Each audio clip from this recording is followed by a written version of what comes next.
The next so-called affordable iPhone may already be in development, and the situation surrounding it raises more questions than excitement. Reports now claim that Apple has already begun early work on the iPhone 18e, even though the iPhone 17e has barely reached customers. The leak comes from the Chinese platform Weibo, where tipster Fixed Focus Digital claims Apple has already locked in early plans for the iPhone 18e on the Surface.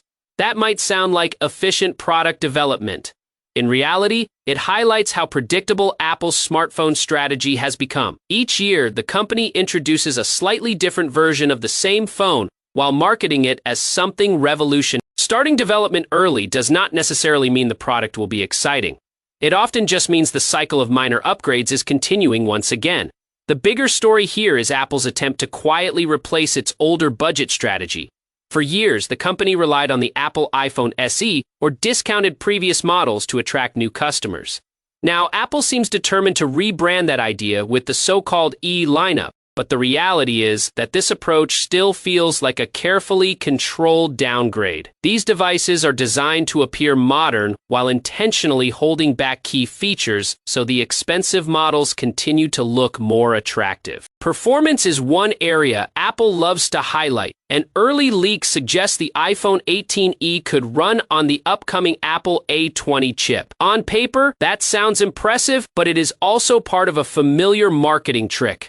Apple frequently places powerful chips inside cheaper phones, not out of generosity, but because it allows the company to advertise long-term performance while limiting other expensive hardware upgrades. Speaking of design, the current iPhone 17e still uses the old wide-notch display. Apple originally planned to add Dynamic Island to the 17e, but reportedly canceled the idea late in development. Now, rumors suggest the iPhone 18e might finally include it. While that may sound like progress, it really highlights how slowly Apple rolls out features. Dynamic Island has already been available on higher-end iPhones for years, yet the company continues delaying it on cheaper models simply to maintain artificial product separation. Even Apple's launch schedule may be changing, though, not necessarily for the benefit of customers. Reports indicate the iPhone 18e could arrive in spring 2027 alongside the standard iPhone 18, while the fall event may focus only on premium devices like the iPhone 18 Pro, iPhone 18 Pro Max, and the rumored iPhone Fold. If the current rumors prove correct, the iPhone 18e may launch around spring 2027 with a price likely between $599 and $699.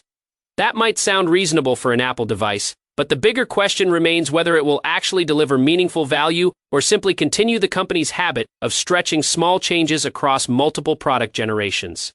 That's all for now. Thanks for watching.